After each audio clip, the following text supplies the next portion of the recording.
The Lord called Moses and spoke to him from the tent of meeting, saying, Speak to the people of Israel and say to them, When any one of you brings an offering to the Lord, you shall bring your offering of livestock from the herd or from the flock. If his offering is a burnt offering from the herd, he shall offer a male without blemish. He shall bring it to the entrance of the tent of meeting, that he may be accepted before the Lord. He shall lay his hand on the head of the burnt offering, and it shall be accepted for him to make atonement for him.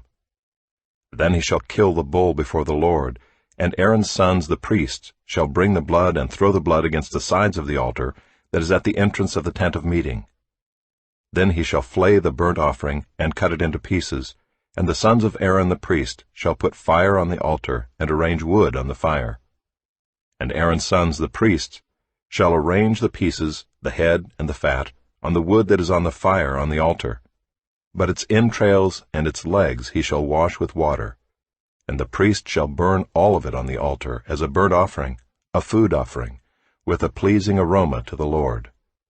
If his gift for a burnt offering is from the flock, from the sheep or goats, he shall bring a male without blemish, and he shall kill it on the north side of the altar before the Lord, and Aaron's sons the priests shall throw its blood against the sides of the altar.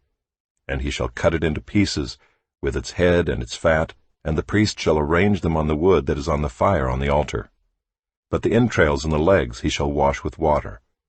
And the priest shall offer all of it, and burn it on the altar. It is a burnt offering, a food offering, with a pleasing aroma to the Lord. If his offering to the Lord is a burnt offering of birds, then he shall bring his offering of turtle doves or pigeons. And the priest shall bring it to the altar and wring off its head and burn it on the altar. Its blood shall be drained out on the side of the altar. He shall remove its crop with its contents, and cast it beside the altar on the east side, in the place for ashes. He shall tear it open by its wings, but shall not sever it completely. And the priest shall burn it on the altar, on the wood that is on the fire.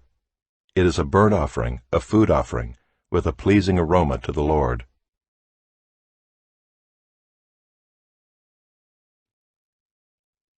When anyone brings a grain offering as an offering to the Lord, his offering shall be of fine flour.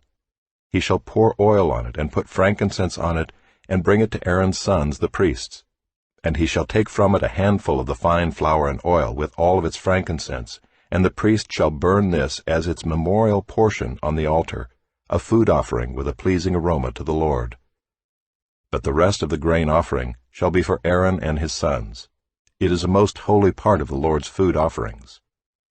When you bring a grain offering baked in the oven as an offering, it shall be unleavened loaves of fine flour mixed with oil or unleavened wafers smeared with oil. And if your offering is a grain offering baked on a griddle, it shall be of fine flour unleavened mixed with oil. You shall break it in pieces and pour oil on it. It is a grain offering. And if your offering is a grain offering cooked in a pan, it shall be made of fine flour with oil. And you shall bring the grain offering that is made of these things to the Lord, and when it is presented to the priest, he shall bring it to the altar. And the priest shall take from the grain offering its memorial portion, and burn this on the altar, a food offering with a pleasing aroma to the Lord. But the rest of the grain offering shall be for Aaron and his sons. It is a most holy part of the Lord's food offerings. No grain offering that you bring to the Lord shall be made with leaven, for you shall burn no leaven, nor any honey as a food offering to the Lord. As an offering of firstfruits you may bring them to the Lord, but they shall not be offered on the altar for a pleasing aroma. You shall season all your grain offerings with salt. You shall not let the salt of the covenant with your God be missing from your grain offering.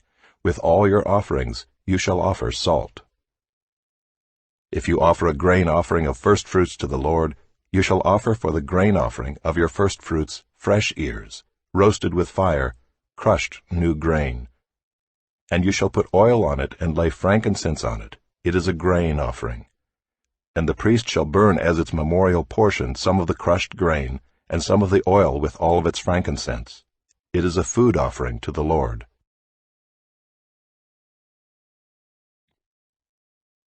If his offering is a sacrifice of peace offering, if he offers an animal from the herd, male or female, he shall offer it without blemish before the Lord.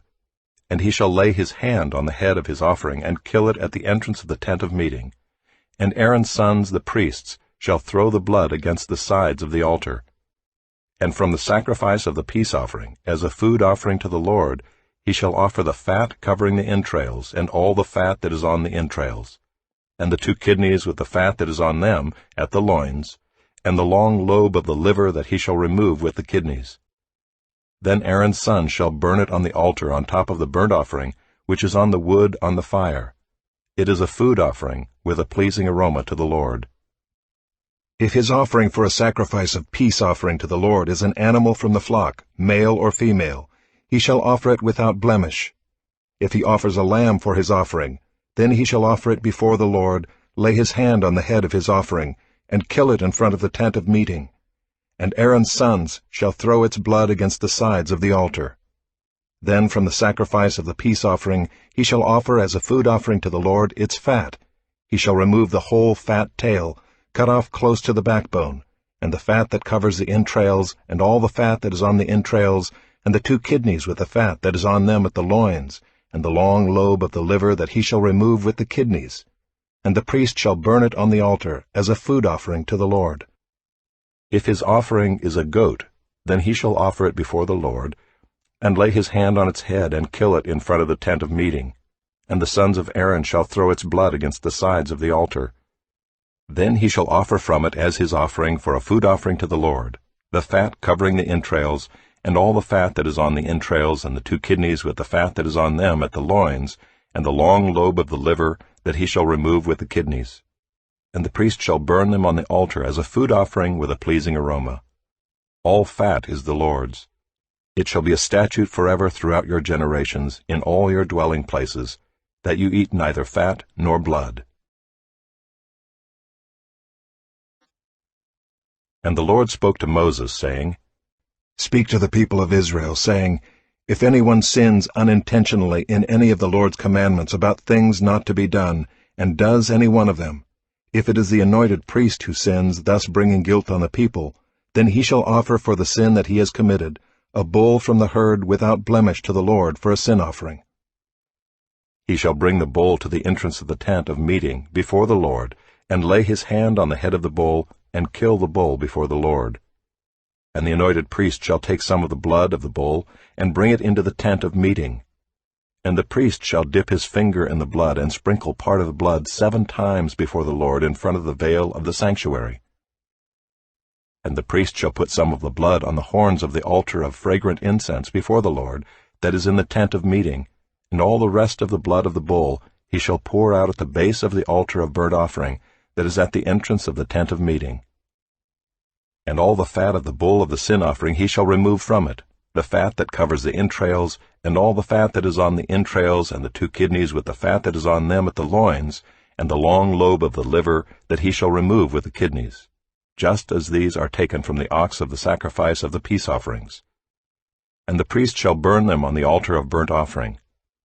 But the skin of the bull and all its flesh, with its head, its legs, its entrails, and its dung, all the rest of the bull, he shall carry outside the camp to a clean place, to the ash heap, and shall burn it up on a fire of wood. On the ash heap it shall be burned up. If the whole congregation of Israel sins unintentionally, and the thing is hidden from the eyes of the assembly, and they do any one of the things that by the Lord's commandments ought not to be done, and they realize their guilt, when the sin which they have committed becomes known, the assembly shall offer a bull from the herd for a sin offering, and bring it in front of the tent of meeting. And the elders of the congregation shall lay their hands on the head of the bull before the Lord, and the bull shall be killed before the Lord. Then the anointed priest shall bring some of the blood of the bull into the tent of meeting, and the priest shall dip his finger in the blood and sprinkle it 7 times before the Lord in front of the veil. And he shall put some of the blood on the horns of the altar that is in the tent of meeting before the Lord, and the rest of the blood he shall pour out at the base of the altar of burnt offering that is at the entrance of the tent of meeting. And all its fat he shall take from it and burn on the altar.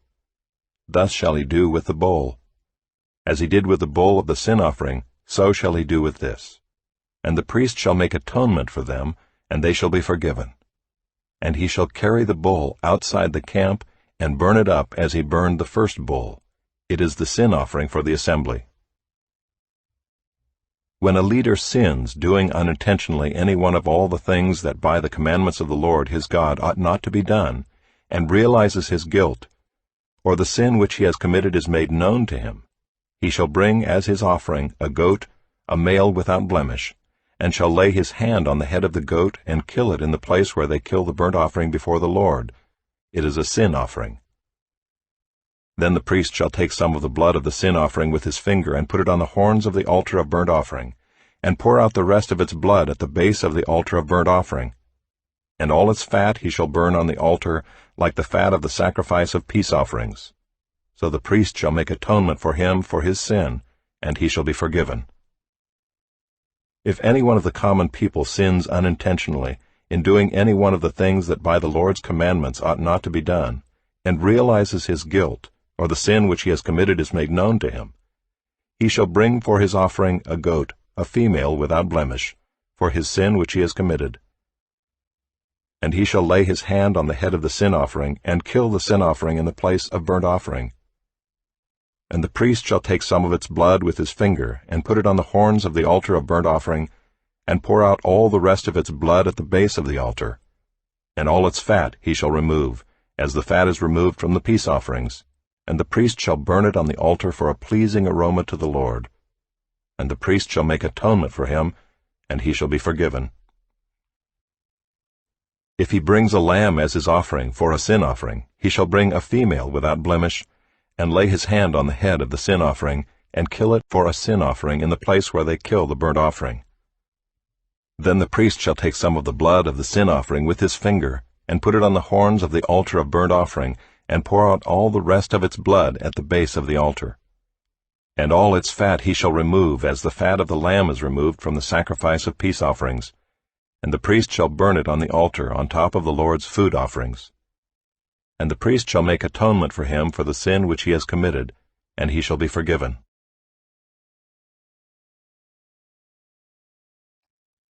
If anyone sins in that he hears a public adjuration to testify, and though he is a witness, whether he has seen or come to know the matter, yet does not speak, he shall bear his iniquity.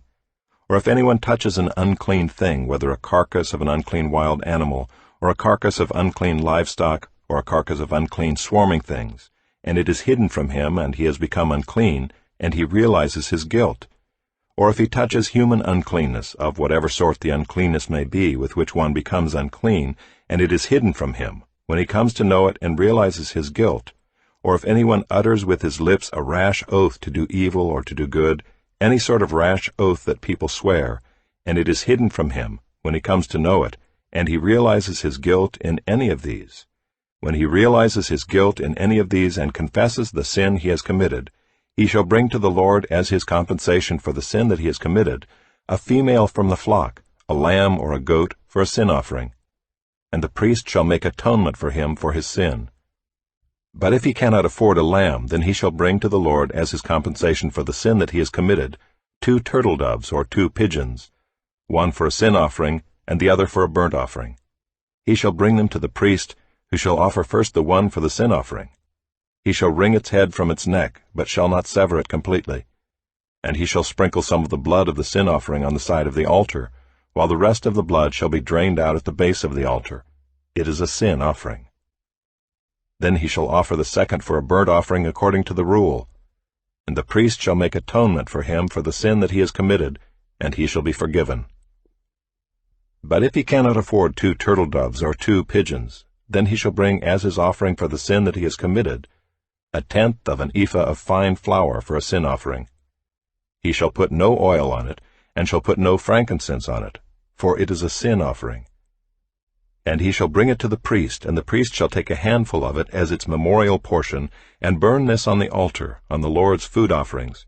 It is a sin offering. Thus the priest shall make atonement for him for the sin which he has committed in any one of these things, and he shall be forgiven. And the remainder shall be for the priest, as in the grain offering. The Lord spoke to Moses, saying, If anyone commits a breach of faith and sins unintentionally in any of the holy things of the Lord, he shall bring to the Lord as his compensation a ram without blemish out of the flock, valued in silver shekels, according to the shekel of the sanctuary, for a guilt offering. he shall also make restitution for what he has done amiss in the holy thing, and shall add a fifth to it, and give it to the priest. And the priest shall make atonement for him with the ram of the guilt offering, and he shall be forgiven. If anyone sins doing any of the things that by the Lord's commandments ought not to be done, though he did not know it, then realizes his guilt, he shall bear his iniquity. He shall bring to the priest a ram without blemish out of the flock, or its equivalent for a guilt offering. And the priest shall make atonement for him for the mistake that he made unintentionally, and he shall be forgiven. It is a guilt offering. He has indeed incurred guilt before the Lord.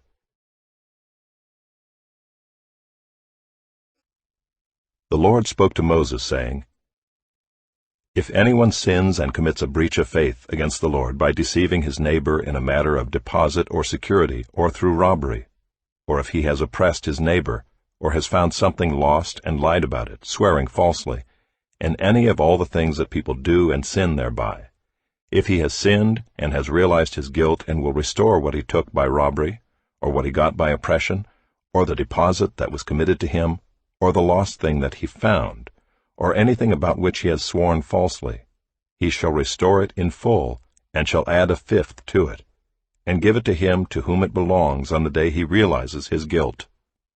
And he shall bring to the priest as his compensation to the Lord a ram without blemish out of the flock, or its equivalent, for a guilt offering. And the priest shall make atonement for him before the Lord, and he shall be forgiven for any of the things that one may do and thereby become guilty. The Lord spoke to Moses, saying, Command Aaron and his sons, saying, This is the law of the burnt offering. The burnt offering shall be on the hearth on the altar all night until the morning, and the fire of the altar shall be kept burning on it. And the priest shall put on his linen garment and put his linen undergarment on his body, and he shall take up the ashes to which the fire has reduced the burnt offering on the altar, and put them beside the altar. Then he shall take off his garments and put on other garments, and carry the ashes outside the camp to a clean place. The fire on the altar shall be kept burning on it. It shall not go out. The priest shall burn wood on it every morning, and he shall arrange the burnt offering on it, and shall burn on it the fat of the peace offerings. Fire shall be kept burning on the altar continually. It shall not go out. And this is the law of the grain offering. The sons of Aaron shall offer it before the Lord in front of the altar. And one shall take from it a handful of the fine flour of the grain offering, and its oil, and all the frankincense that is on the grain offering, and burn this as its memorial portion on the altar, a pleasing aroma to the Lord.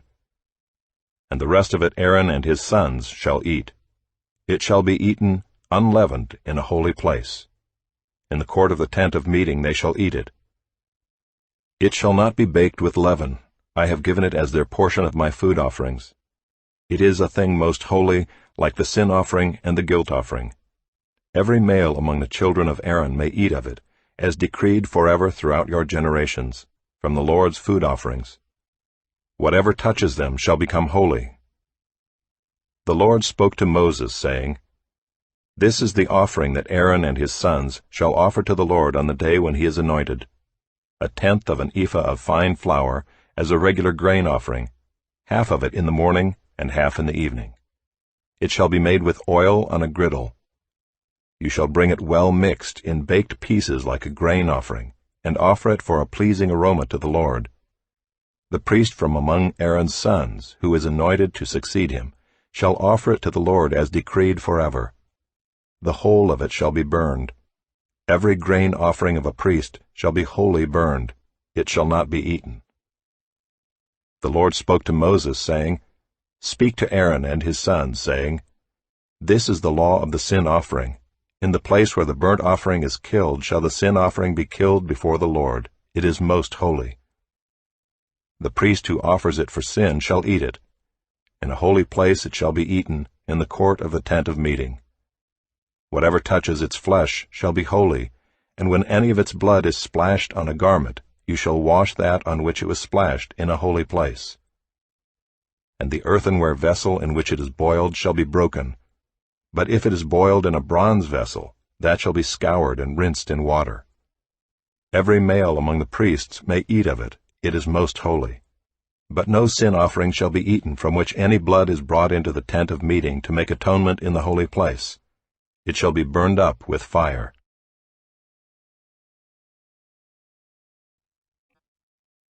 This is the law of the guilt offering. It is most holy. In the place where they kill the burnt offering they shall kill the guilt offering, and its blood shall be thrown against the sides of the altar. And all its fat shall be offered, the fat tail, the fat that covers the entrails, the 2 kidneys with the fat that is on them at the loins, and the long lobe of the liver that he shall remove with the kidneys. The priest shall burn them on the altar as a food offering to the Lord. It is a guilt offering. Every male among the priests may eat of it. It shall be eaten in a holy place. It is most holy. The guilt offering is just like the sin offering. There is one law for them.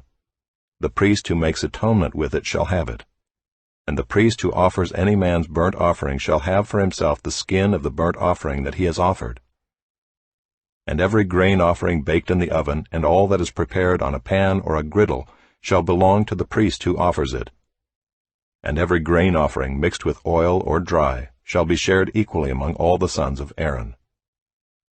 And this is the law of the sacrifice of peace offerings that one may offer to the Lord.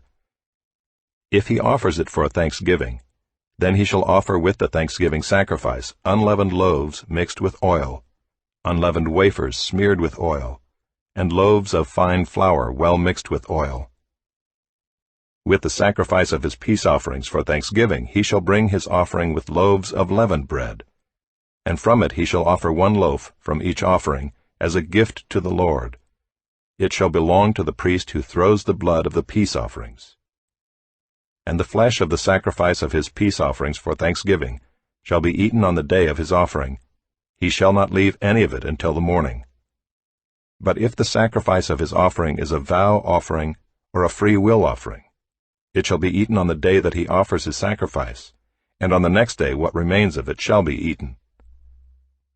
But what remains of the flesh of the sacrifice on the 3rd day shall be burned up with fire. If any of the flesh of the sacrifice of his peace offering is eaten on the 3rd day, he who offers it shall not be accepted, neither shall it be credited to him. It is tainted, and he who eats of it shall bear his iniquity. Flesh that touches any unclean thing shall not be eaten. It shall be burned up with fire. All who are clean may eat flesh, but the person who eats of the flesh of the sacrifice of the Lord's peace offerings, while an uncleanness is on him, that person shall be cut off from his people. And if anyone touches an unclean thing, whether human uncleanness, or an unclean beast, or any unclean detestable creature, and then eats some flesh from the sacrifice of the Lord's peace offerings, that person shall be cut off from his people. The Lord spoke to Moses, saying, Speak to the people of Israel, saying, You shall eat no fat of ox or sheep or goat. The fat of an animal that dies of itself, and the fat of one that is torn by beasts, may be put to any other use, but on no account shall you eat it. For every person who eats of the fat of an animal of which a food offering may be made to the Lord shall be cut off from his people. Moreover, you shall eat no blood whatever, whether of fowl or of animal, in any of your dwelling places. Whoever eats any blood, that person shall be cut off from his people.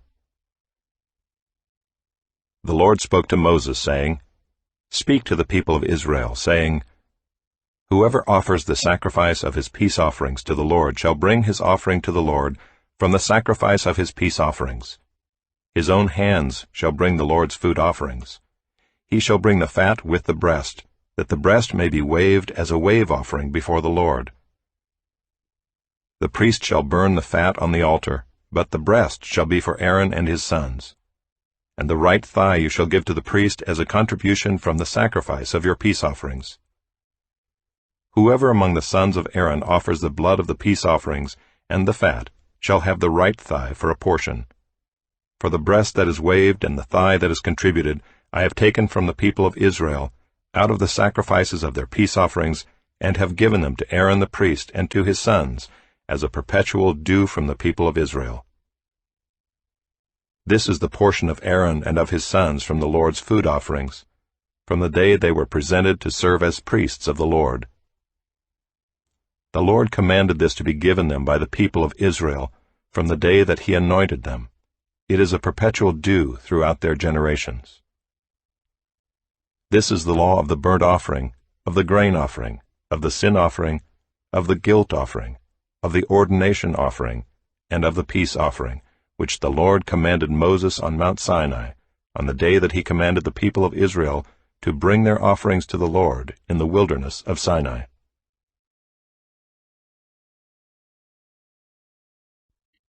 The Lord spoke to Moses, saying, Take Aaron and his sons with him, and the garments, and the anointing oil, and the bull of the sin offering, and the 2 rams, and the basket of unleavened bread, and assemble all the congregation at the entrance of the tent of meeting. And Moses did as the Lord commanded him, and the congregation was assembled at the entrance of the tent of meeting. And Moses said to the congregation, This is the thing that the Lord has commanded to be done. And Moses brought Aaron and his sons, and washed them with water. And he put the coat on him, and tied the sash around his waist, and clothed him with the robe, and put the ephod on him, and tied the skillfully woven band of the ephod around him, binding it to him with the band. And he placed the breastpiece on him, and in the breastpiece he put the Urim and the Thummim. And he set the turban on his head, and on the turban in front he set the golden plate, the holy crown, as the Lord commanded Moses. Then Moses took the anointing oil, and anointed the tabernacle, and all that was in it, and consecrated them. And he sprinkled some of it on the altar 7 times, and anointed the altar and all its utensils, and the basin and its stand, to consecrate them. And he poured some of the anointing oil on Aaron's head, and anointed him to consecrate him. And Moses brought Aaron's sons, and clothed them with coats, and tied sashes around their waists, and bound caps on them, as the Lord commanded Moses. Then he brought the bull of the sin offering, and Aaron and his sons laid their hands on the head of the bull of the sin offering. And he killed it, and Moses took the blood, and with his finger put it on the horns of the altar around it, and purified the altar, and poured out the blood at the base of the altar, and consecrated it to make atonement for it. And he took all the fat that was on the entrails, and the long lobe of the liver, and the 2 kidneys with their fat, and Moses burned them on the altar. But the bull and its skin, and its flesh, and its dung, he burned up with fire outside the camp, as the Lord commanded Moses. Then he presented the ram of the burnt offering, and Aaron and his sons laid their hands on the head of the ram, and he killed it, and Moses threw the blood against the sides of the altar. He cut the ram into pieces, and Moses burned the head and the pieces and the fat. He washed the entrails and the legs with water, and Moses burned the whole ram on the altar. It was a burnt offering with a pleasing aroma, a food offering for the Lord, as the Lord commanded Moses. Then he presented the other ram, the ram of ordination, and Aaron and his sons laid their hands on the head of the ram.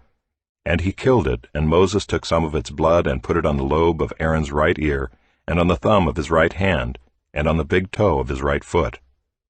Then he presented Aaron's sons, and Moses put some of the blood on the lobes of their right ears, and on the thumbs of their right hands, and on the big toes of their right feet.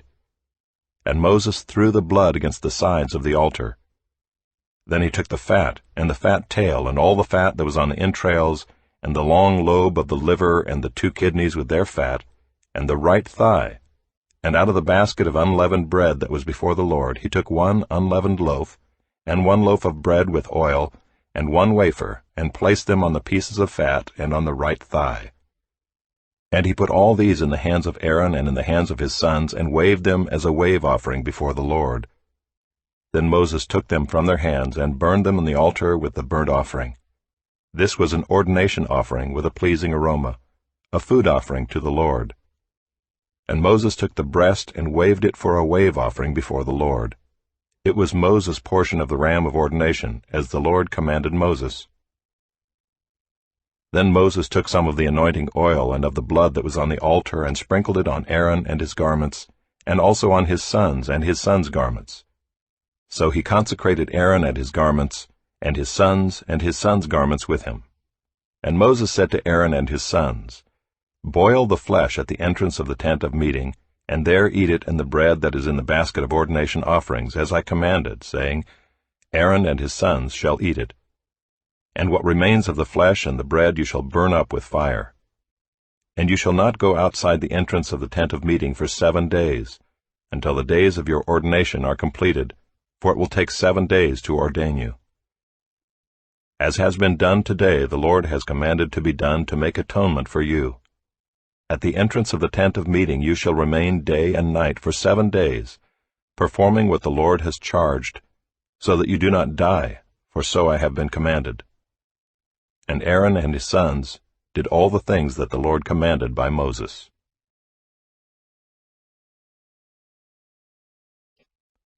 On the 8th day Moses called Aaron and his sons and the elders of Israel, and he said to Aaron, Take for yourself a bull calf for a sin offering, and a ram for a burnt offering, both without blemish, and offer them before the Lord. And say to the people of Israel, Take a male goat for a sin offering, and a calf and a lamb, both a year old without blemish, for a burnt offering, and an ox and a ram for peace offerings, to sacrifice before the Lord, and a grain offering mixed with oil, for today the Lord will appear to you. And they brought what Moses commanded in front of the tent of meeting, and all the congregation drew near and stood before the Lord. And Moses said, This is the thing that the Lord commanded you to do, that the glory of the Lord may appear to you. Then Moses said to Aaron, Draw near to the altar, and offer your sin offering, and your burnt offering, and make atonement for yourself and for the people. And bring the offering of the people, and make atonement for them, as the Lord has commanded. So Aaron drew near to the altar, and killed the calf of the sin offering, which was for himself. And the sons of Aaron presented the blood to him, and he dipped his finger in the blood, and put it on the horns of the altar, and poured out the blood at the base of the altar. But the fat and the kidneys and the long lobe of the liver from the sin offering he burned on the altar, as the Lord commanded Moses. The flesh and the skin he burned up with fire outside the camp. Then he killed the burnt offering, and Aaron's sons handed him the blood, and he threw it against the sides of the altar. And they handed the burnt offering to him piece by piece, and the head, and he burned them on the altar. And he washed the entrails and the legs, and burned them with the burnt offering on the altar. Then he presented the people's offering, and took the goat of the sin offering that was for the people, and killed it, and offered it as a sin offering like the first one. And he presented the burnt offering, and offered it according to the rule. And he presented the grain offering, took a handful of it, and burned it on the altar besides the burnt offering of the morning.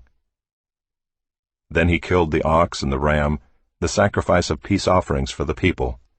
And Aaron's sons handed him the blood, and he threw it against the sides of the altar.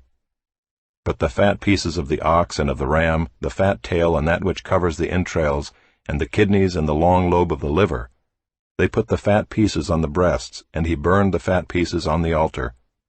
But the breasts and the right thigh Aaron waved for a wave offering before the Lord, as Moses commanded. Then Aaron lifted up his hands toward the people and blessed them, and he came down from offering the sin offering and the burnt offering and the peace offerings. And Moses and Aaron went into the tent of meeting, and when they came out they blessed the people, and the glory of the Lord appeared to all the people. And fire came out from before the Lord and consumed the burnt offering and the pieces of fat on the altar, and when all the people saw it, they shouted and fell on their faces.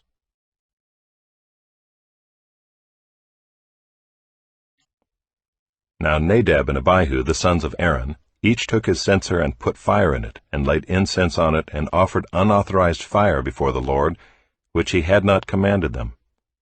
And fire came out from before the Lord and consumed them, and they died before the Lord.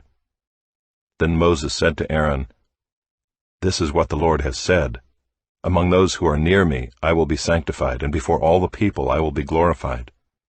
And Aaron held his peace. And Moses called Mishael and Elzaphan, the sons of Uzziel, the uncle of Aaron, and said to them, Come near, carry your brothers away from the front of the sanctuary and out of the camp. So they came near and carried them in their coats out of the camp, as Moses had said. And Moses said to Aaron and to Eleazar and Ithamar his sons, Do not let the hair of your heads hang loose, and do not tear your clothes, lest you die, and wrath come upon all the congregation. But let your brothers, the whole house of Israel, bewail the burning that the Lord has kindled. And do not go outside the entrance of the tent of meeting, lest you die, for the anointing oil of the Lord is upon you. And they did according to the word of Moses. And the Lord spoke to Aaron, saying, Drink no wine or strong drink, you or your sons with you, when you go into the tent of meeting, lest you die. It shall be a statute forever throughout your generations. You are to distinguish between the holy and the common, and between the unclean and the clean. And you are to teach the people of Israel all the statutes that the Lord has spoken to them by Moses. Moses spoke to Aaron and to Eleazar and Ithamar his surviving sons, Take the grain offering that is left of the Lord's food offerings, and eat it unleavened beside the altar, for it is most holy. You shall eat it in a holy place, because it is your due, and your sons' due, from the Lord's food offerings, for so I am commanded. But the breast that is waved and the thigh that is contributed you shall eat in a clean place, you and your sons and your daughters with you, for they are given as your due, and your sons' due, from the sacrifices of the peace offerings of the people of Israel. The thigh that is contributed and the breast that is waved they shall bring with the food offerings of the fat pieces, to wave for a wave offering before the Lord. And it shall be yours and your sons with you as a due forever, as the Lord has commanded. Now Moses diligently inquired about the goat of the sin offering, and behold, it was burned up. And he was angry with Eleazar and Ithamar, the surviving sons of Aaron, saying, Why have you not eaten the sin offering in the place of the sanctuary, since it is a thing most holy and has been given to you, that you may bear the iniquity of the congregation, to make atonement for them before the Lord? Behold, its blood was not brought into the inner part of the sanctuary. You certainly ought to have eaten it in the sanctuary, as I commanded. And Aaron said to Moses, Behold, today they have offered their sin offering and their burnt offering before the Lord, and yet such things as these have happened to me. If I had eaten the sin offering today, would the Lord have approved? And when Moses heard that, he approved.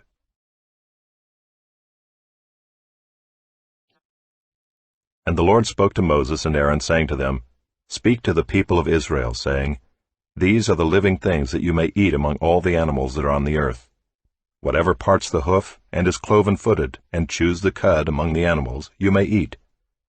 Nevertheless, among those that chew the cud or part the hoof, you shall not eat these. The camel, because it chews the cud, but does not part the hoof, is unclean to you. And the rock badger, because it chews the cud, but does not part the hoof, is unclean to you. And the hare, because it chews the cud, but does not part the hoof, is unclean to you. And the pig, because it parts the hoof and is cloven-footed, but does not chew the cud, is unclean to you. You shall not eat any of their flesh, and you shall not touch their carcasses, they are unclean to you. These you may eat of all that are in the waters.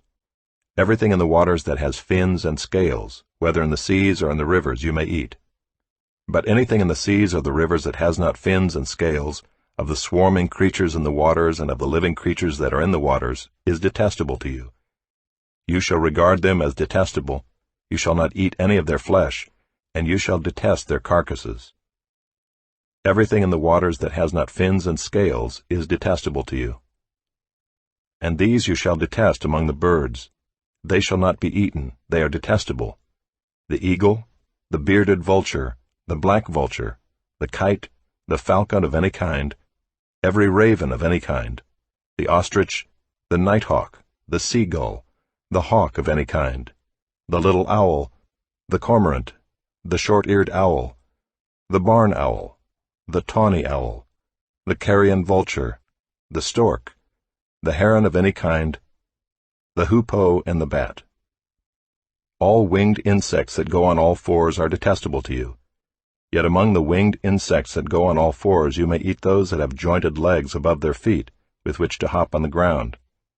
Of them you may eat the locust of any kind, the bald locust of any kind, the cricket of any kind, and the grasshopper of any kind. But all other winged insects that have 4 feet are detestable to you. And by these you shall become unclean. Whoever touches their carcass shall be unclean until the evening, and whoever carries any part of their carcass shall wash his clothes and be unclean until the evening. Every animal that parts the hoof, but is not cloven-footed, or does not chew the cud, is unclean to you. Every one who touches them shall be unclean. And all that walk on their paws among the animals that go on all fours are unclean to you. Whoever touches their carcass shall be unclean until the evening, and he who carries their carcass shall wash his clothes and be unclean until the evening, they are unclean to you. And these are unclean to you among the swarming things that swarm on the ground, the mole rat, the mouse, the great lizard of any kind, the gecko, the monitor lizard, the sand lizard, and the chameleon. These are unclean to you among all that swarm. Whoever touches them when they are dead shall be unclean until the evening. And anything on which any of them falls when they are dead shall be unclean, whether it is an article of wood, or a garment, or a skin, or a sack, any article that is used for any purpose. It must be put into water, and it shall be unclean until the evening, then it shall be clean. And if any of them falls into any earthenware vessel, all that is in it shall be unclean, and you shall break it. Any food in it that could be eaten, on which water comes, shall be unclean. And all drink that could be drunk from every such vessel shall be unclean. And everything on which any part of their carcass falls shall be unclean. Whether oven or stove, it shall be broken in pieces. They are unclean and shall remain unclean for you. Nevertheless, a spring or a cistern holding water shall be clean, but whoever touches a carcass in them shall be unclean. And if any part of their carcass falls upon any seed grain that is to be sown, it is clean. But if water is put on the seed and any part of their carcass falls on it, it is unclean to you. And if any animal which you may eat dies, whoever touches its carcass shall be unclean until the evening. And whoever eats of its carcass shall wash his clothes and be unclean until the evening. And whoever carries the carcass shall wash his clothes and be unclean until the evening. Every swarming thing that swarms on the ground is detestable, it shall not be eaten. Whatever goes on its belly, and whatever goes on all fours, or whatever has many feet, any swarming thing that swarms on the ground, you shall not eat, for they are detestable. You shall not make yourselves detestable with any swarming thing that swarms, and you shall not defile yourselves with them, and become unclean through them. For I am the Lord your God. Consecrate yourselves, therefore, and be holy, for I am holy. You shall not defile yourselves with any swarming thing that crawls on the ground. For I am the Lord who brought you up out of the land of Egypt to be your God. You shall therefore be holy, for I am holy. This is the law about beast and bird and every living creature that moves through the waters, and every creature that swarms on the ground, to make a distinction between the unclean and the clean, and between the living creature that may be eaten, and the living creature that may not be eaten. The Lord spoke to Moses, saying, Speak to the people of Israel, saying, If a woman conceives and bears a male child, then she shall be unclean 7 days. As at the time of her menstruation, she shall be unclean. And on the 8th day, the flesh of his foreskin shall be circumcised. Then she shall continue for 33 days in the blood of her purifying. She shall not touch anything holy nor come into the sanctuary, until the days of her purifying are completed. But if she bears a female child, then she shall be unclean 2 weeks, as in her menstruation. And she shall continue in the blood of her purifying for 66 days. And when the days of her purifying are completed, whether for a son or for a daughter, she shall bring to the priest at the entrance of the tent of meeting a lamb a year old for a burnt offering, and a pigeon or a turtle dove for a sin offering. And he shall offer it before the Lord and make atonement for her. Then she shall be clean from the flow of her blood. This is the law for her who bears a child, either male or female. And if she cannot afford a lamb, then she shall take 2 turtle doves or 2 pigeons, one for a burnt offering, and the other for a sin offering. And the priest shall make atonement for her, and she shall be clean. The Lord spoke to Moses and Aaron, saying, When a person has on the skin of his body a swelling or an eruption or a spot, and it turns into a case of leprous disease on the skin of his body, then he shall be brought to Aaron the priest, or to one of his sons the priests, and the priest shall examine the diseased area on the skin of his body. And if the hair in the diseased area has turned white, and the disease appears to be deeper than the skin of his body, it is a case of leprous disease. When the priest has examined him, he shall pronounce him unclean. But if the spot is white in the skin of his body and appears no deeper than the skin, and the hair in it has not turned white, the priest shall shut up the diseased person for 7 days. And the priest shall examine him on the 7th day, and if in his eyes the disease is checked, and the disease has not spread in the skin, then the priest shall shut him up for another 7 days.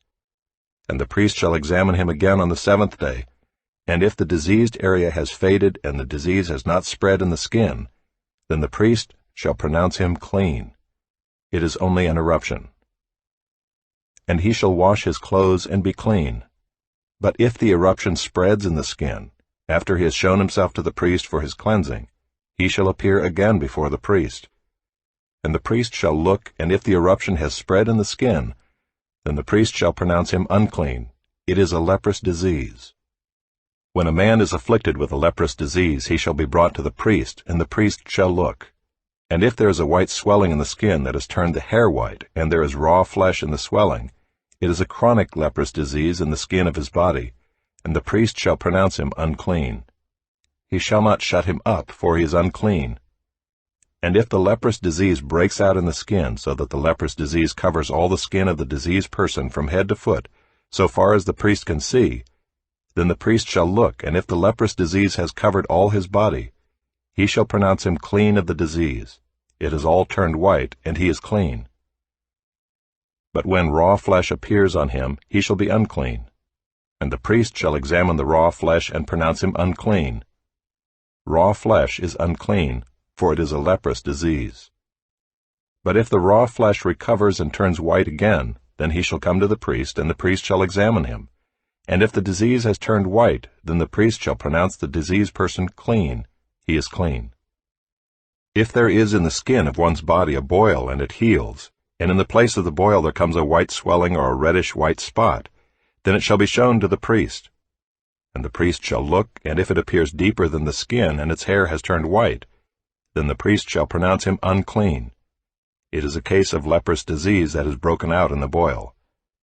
But if the priest examines it, and there is no white hair in it, and it is not deeper than the skin, but is faded, then the priest shall shut him up 7 days. And if it spreads in the skin, then the priest shall pronounce him unclean. It is a disease. But if the spot remains in one place and does not spread, it is the scar of the boil, and the priest shall pronounce him clean. Or when the body has a burn on its skin, and the raw flesh of the burn becomes a spot, reddish-white or white, the priest shall examine it, and if the hair in the spot has turned white, and it appears deeper than the skin, then it is a leprous disease. It has broken out in the burn, and the priest shall pronounce him unclean. It is a case of leprous disease. But if the priest examines it, and there is no white hair in the spot, and it is no deeper than the skin, but has faded, the priest shall shut him up 7 days, and the priest shall examine him the 7th day. If it is spreading in the skin, then the priest shall pronounce him unclean. It is a case of leprous disease. But if the spot remains in one place and does not spread in the skin, but has faded, it is a swelling from the burn, and the priest shall pronounce him clean, for it is the scar of the burn. When a man or woman has a disease on the head or the beard, the priest shall examine the disease. And if it appears deeper than the skin, and the hair in it is yellow and thin, then the priest shall pronounce him unclean. It is an itch, a leprous disease of the head or the beard. And if the priest examines the itching disease, and it appears no deeper than the skin, and there is no black hair in it, then the priest shall shut up the person with the itching disease for 7 days. And on the 7th day the priest shall examine the disease. If the itch has not spread, and there is in it no yellow hair, and the itch appears to be no deeper than the skin, then he shall shave himself, but the itch he shall not shave. And the priest shall shut up the person with the itching disease for another 7 days. And on the 7th day the priest shall examine the itch, and if the itch has not spread in the skin, and it appears to be no deeper than the skin, then the priest shall pronounce him clean, and he shall wash his clothes and be clean. But if the itch spreads in the skin after his cleansing, then the priest shall examine him, and if the itch has spread in the skin, the priest need not seek for the yellow hair, he is unclean. But if in his eyes the itch is unchanged, and black hair has grown in it, the itch is healed, and he is clean, and the priest shall pronounce him clean. When a man or a woman has spots on the skin of the body, white spots, the priest shall look, and if the spots on the skin of the body are of a dull white, it is leucoderma that has broken out in the skin. He is clean. If a man's hair falls out from his head, he is bald, he is clean. And if a man's hair falls out from his forehead, he has baldness of the forehead, he is clean. But if there is on the bald head or the bald forehead a reddish-white diseased area, it is a leprous disease breaking out on his bald head or his bald forehead. Then the priest shall examine him, and if the diseased swelling is reddish-white on his bald head or on his bald forehead, like the appearance of leprous disease in the skin of the body, he is a leprous man, he is unclean. The priest must pronounce him unclean, his disease is on his head. The leprous person who has the disease shall wear torn clothes and let the hair of his head hang loose, and he shall cover his upper lip and cry out, Unclean, unclean. He shall remain unclean as long as he has the disease. He is unclean. He shall live alone. His dwelling shall be outside the camp. When there is a case of leprous disease in a garment, whether a woolen or a linen garment, in warp or woof of linen or wool, or in a skin or in anything made of skin, if the disease is greenish or reddish in the garment, or in the skin or in the warp or the woof or in any article made of skin, it is a case of leprous disease, and it shall be shown to the priest. And the priest shall examine the disease and shut up that which has the disease for 7 days. Then he shall examine the disease on the 7th day. If the disease has spread in the garment, in the warp or the woof, or in the skin, whatever be the use of the skin, the disease is a persistent leprous disease, it is unclean. And he shall burn the garment, or the warp or the woof, the wool or the linen, or any article made of skin that is diseased, for it is a persistent leprous disease. It shall be burned in the fire. And if the priest examines, and if the disease has not spread in the garment, in the warp or the woof, or in any article made of skin, then the priest shall command that they wash the thing in which is the disease, and he shall shut it up for another 7 days. And the priest shall examine the diseased thing after it has been washed. And if the appearance of the diseased area has not changed, though the disease has not spread, it is unclean. You shall burn it in the fire, whether the rot is on the back or on the front. But if the priest examines, and if the diseased area has faded after it has been washed, he shall tear it out of the garment or the skin or the warp or the woof. Then if it appears again in the garment, in the warp or the woof, or in any article made of skin, it is spreading. You shall burn with fire whatever has the disease. But the garment or the warp or the woof or any article made of skin from which the disease departs when you have washed it, shall then be washed a 2nd time and be clean.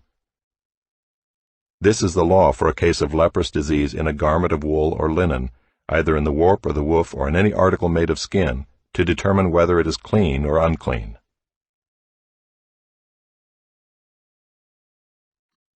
The Lord spoke to Moses, saying, This shall be the law of the leprous person for the day of his cleansing. He shall be brought to the priest, and the priest shall go out of the camp, and the priest shall look. Then if the case of leprous disease is healed in the leprous person, the priest shall command them to take for him who is to be cleansed 2 live clean birds, and cedar wood, and scarlet yarn, and hyssop. And the priest shall command them to kill one of the birds in an earthenware vessel over fresh water. He shall take the live bird with the cedar wood and the scarlet yarn and the hyssop, and dip them and the live bird in the blood of the bird that was killed over the fresh water. And he shall sprinkle it 7 times on him who is to be cleansed of the leprous disease. Then he shall pronounce him clean, and shall let the living bird go into the open field. And he who is to be cleansed shall wash his clothes, and shave off all his hair, and bathe himself in water, and he shall be clean. And after that he may come into the camp, but live outside his tent 7 days. And on the 7th day he shall shave off all his hair from his head, his beard, and his eyebrows. He shall shave off all his hair, and then he shall wash his clothes and bathe his body in water, and he shall be clean. And on the 8th day he shall take 2 male lambs without blemish, and 1 ewe lamb a year old without blemish, and a grain offering of 3/10 of an ephah of fine flour mixed with oil, and 1 log of oil. And the priest who cleanses him shall set the man who is to be cleansed and these things before the Lord at the entrance of the tent of meeting.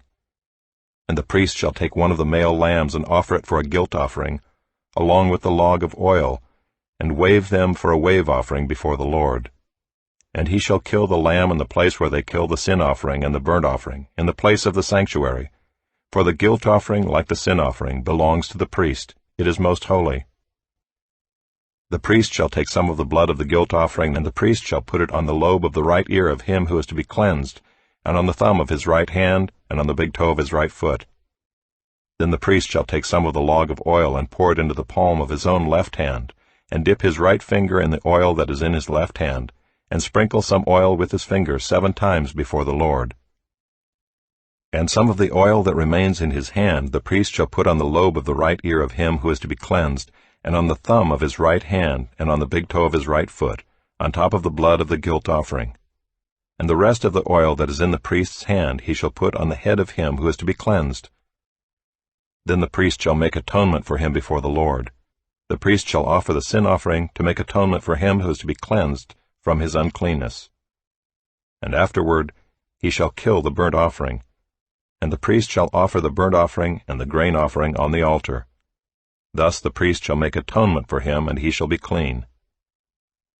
But if he is poor and cannot afford so much, then he shall take 1 male lamb for a guilt offering to be waved, to make atonement for him, and 1/10 of an ephah of fine flour mixed with oil for a grain offering, and a log of oil, also 2 turtle doves or 2 pigeons, whichever he can afford.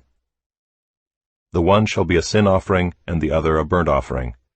And on the 8th day he shall bring them for his cleansing to the priest, to the entrance of the tent of meeting before the Lord.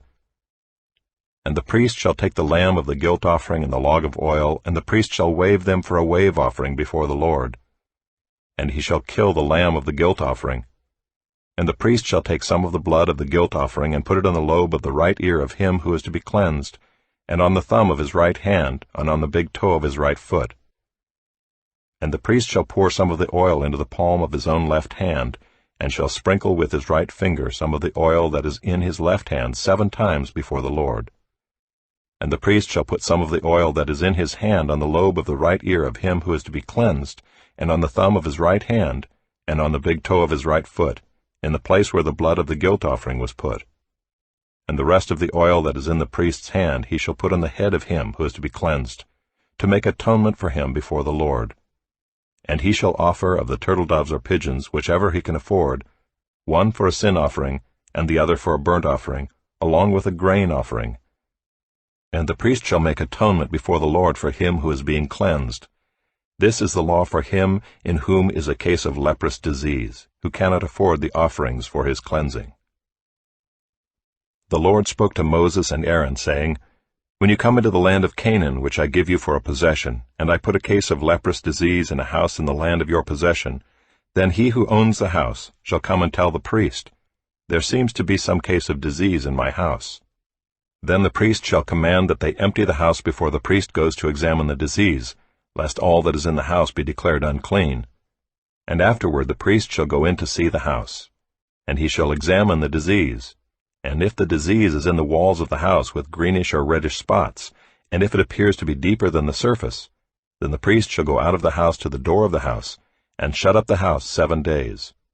And the priest shall come again on the 7th day and look. If the disease has spread in the walls of the house, then the priest shall command that they take out the stones in which is the disease, and throw them into an unclean place outside the city. And he shall have the inside of the house scraped all around, and the plaster that they scrape off they shall pour out in an unclean place outside the city. Then they shall take other stones and put them in the place of those stones, and he shall take other plaster and plaster the house. If the disease breaks out again in the house after he has taken out the stones and scraped the house and plastered it, then the priest shall go and look, and if the disease has spread in the house, it is a persistent leprous disease in the house, it is unclean. And he shall break down the house, its stones and timber and all the plaster of the house, and he shall carry them out of the city to an unclean place. Moreover, whoever enters the house while it is shut up shall be unclean until the evening, and whoever sleeps in the house shall wash his clothes, and whoever eats in the house shall wash his clothes. But if the priest comes and looks, and if the disease has not spread in the house after the house was plastered, then the priest shall pronounce the house clean, for the disease is healed.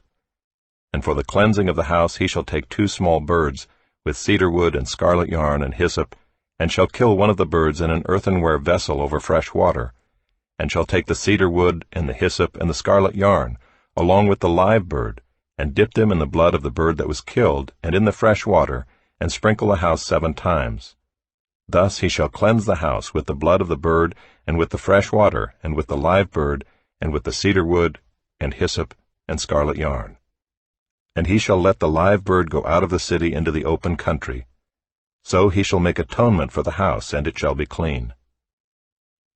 This is the law for any case of leprous disease, for an itch, for leprous disease in a garment or in a house, and for a swelling or an eruption or a spot, to show when it is unclean and when it is clean. This is the law for leprous disease.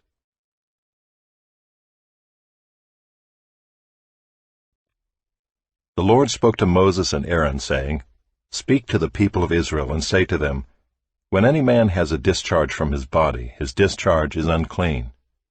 And this is the law of his uncleanness for a discharge, whether his body runs with his discharge, or his body is blocked up by his discharge, it is his uncleanness. Every bed on which the one with the discharge lies shall be unclean, and everything on which he sits shall be unclean.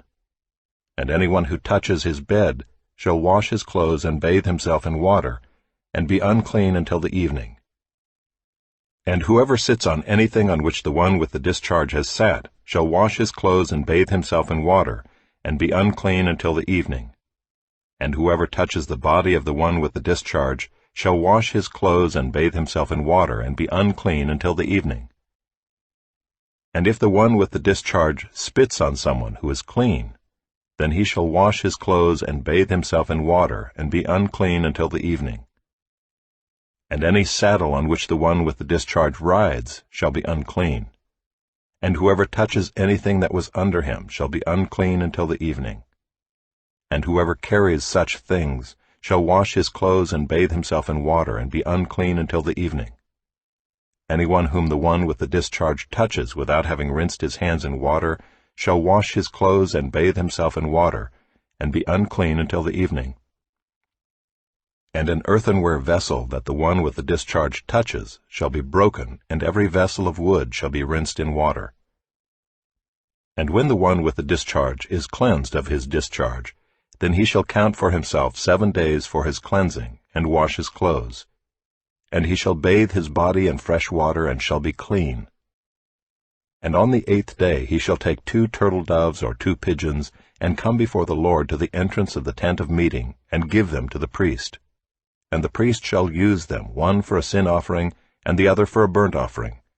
And the priest shall make atonement for him before the Lord for his discharge.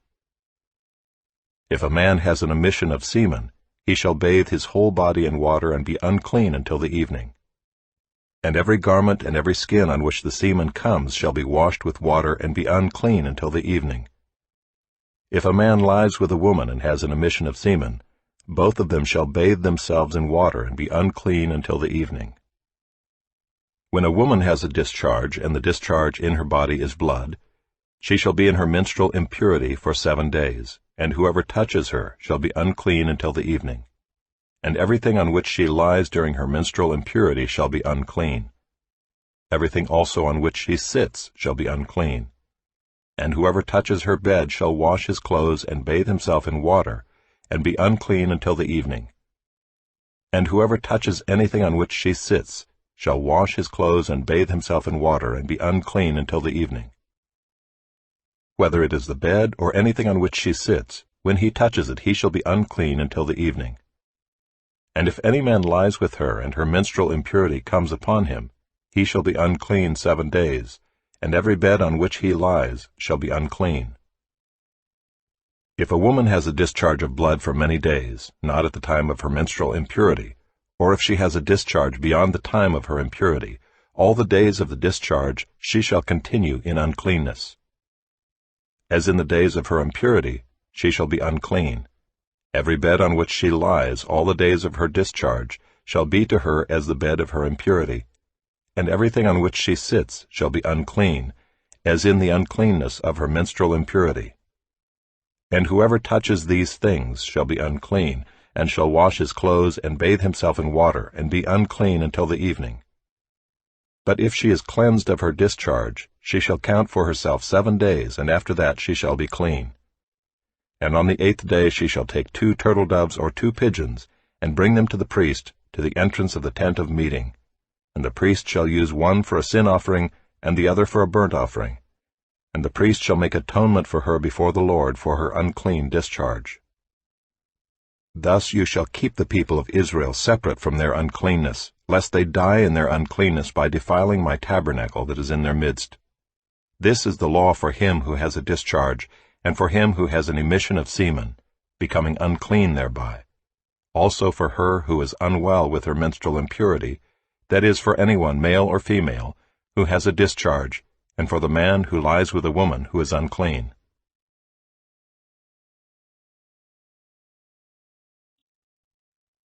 The Lord spoke to Moses after the death of the 2 sons of Aaron, when they drew near before the Lord and died. And the Lord said to Moses, Tell Aaron your brother not to come at any time into the holy place inside the veil, before the mercy seat that is on the ark, so that he may not die. For I will appear in the cloud over the mercy seat. But in this way Aaron shall come into the holy place, with a bull from the herd for a sin offering, and a ram for a burnt offering. He shall put on the holy linen coat, and shall have the linen undergarment on his body, and he shall tie the linen sash around his waist, and wear the linen turban. These are the holy garments. He shall bathe his body in water, and then put them on. And he shall take from the congregation of the people of Israel 2 male goats for a sin offering, and 1 ram for a burnt offering. Aaron shall offer the bull as a sin offering for himself, and shall make atonement for himself and for his house. Then he shall take the 2 goats and set them before the Lord at the entrance of the tent of meeting. And Aaron shall cast lots over the 2 goats, 1 lot for the Lord, and the other lot for Azazel. And Aaron shall present the goat on which the lot fell for the Lord, and use it as a sin offering, but the goat on which the lot fell for Azazel shall be presented alive before the Lord, to make atonement over it, that it may be sent away into the wilderness to Azazel. Aaron shall present the bull as a sin offering for himself, and shall make atonement for himself and for his house. He shall kill the bull as a sin offering for himself, and he shall take a censer full of coals of fire from the altar before the Lord, and 2 handfuls of sweet incense beaten small, and he shall bring it inside the veil, and put the incense on the fire before the Lord, that the cloud of the incense may cover the mercy seat that is over the testimony, so that he does not die. And he shall take some of the blood of the bull and sprinkle it with his finger on the front of the mercy seat on the east side, and in front of the mercy seat he shall sprinkle some of the blood with his finger 7 times. Then he shall kill the goat of the sin offering that is for the people, and bring its blood inside the veil, and do with its blood as he did with the blood of the bull, sprinkling it over the mercy seat and in front of the mercy seat. Thus he shall make atonement for the holy place, because of the uncleannesses of the people of Israel, and because of their transgressions, all their sins. And so he shall do for the tent of meeting, which dwells with them in the midst of their uncleannesses. No one may be in the tent of meeting from the time he enters to make atonement in the holy place, until he comes out and has made atonement for himself, and for his house, and for all the assembly of Israel. Then he shall go out to the altar that is before the Lord, and make atonement for it, and shall take some of the blood of the bull, and some of the blood of the goat, and put it on the horns of the altar all around. And he shall sprinkle some of the blood on it with his finger 7 times, and cleanse it and consecrate it from the uncleannesses of the people of Israel. And when he has made an end of atoning for the holy place and the tent of meeting and the altar, he shall present the live goat. And Aaron shall lay both his hands on the head of the live goat, and confess over it all the iniquities of the people of Israel, and all their transgressions, all their sins. And he shall put them on the head of the goat, and send it away into the wilderness by the hand of a man who is in readiness. The goat shall bear all their iniquities on itself to a remote area, and he shall let the goat go free in the wilderness. Then Aaron shall come into the tent of meeting, and shall take off the linen garments that he put on when he went into the holy place, and shall leave them there. And he shall bathe his body in water in a holy place, and put on his garments, and come out and offer his burnt offering and the burnt offering of the people, and make atonement for himself and for the people. And the fat of the sin offering he shall burn on the altar. And he who lets the goat go to Azazel shall wash his clothes and bathe his body in water, and afterward he may come into the camp. And the bull for the sin offering and the goat for the sin offering, whose blood was brought in to make atonement in the holy place, shall be carried outside the camp. Their skin and their flesh and their dung shall be burned up with fire. And he who burns them shall wash his clothes and bathe his body in water, and afterward he may come into the camp. And it shall be a statute to you forever, that in the 7th month, on the 10th day of the month, you shall afflict yourselves, and shall do no work, either the native or the stranger who sojourns among you. For on this day shall atonement be made for you to cleanse you. You shall be clean before the Lord from all your sins. It is a Sabbath of solemn rest to you, and you shall afflict yourselves. It is a statute forever. And the priest who is anointed and consecrated as priest in his father's place shall make atonement, wearing the holy linen garments. He shall make atonement for the holy sanctuary, and he shall make atonement for the tent of meeting and for the altar, and he shall make atonement for the priests and for all the people of the assembly. And this shall be a statute forever for you, that atonement may be made for the people of Israel once in the year because of all their sins. And Moses did as the Lord commanded him.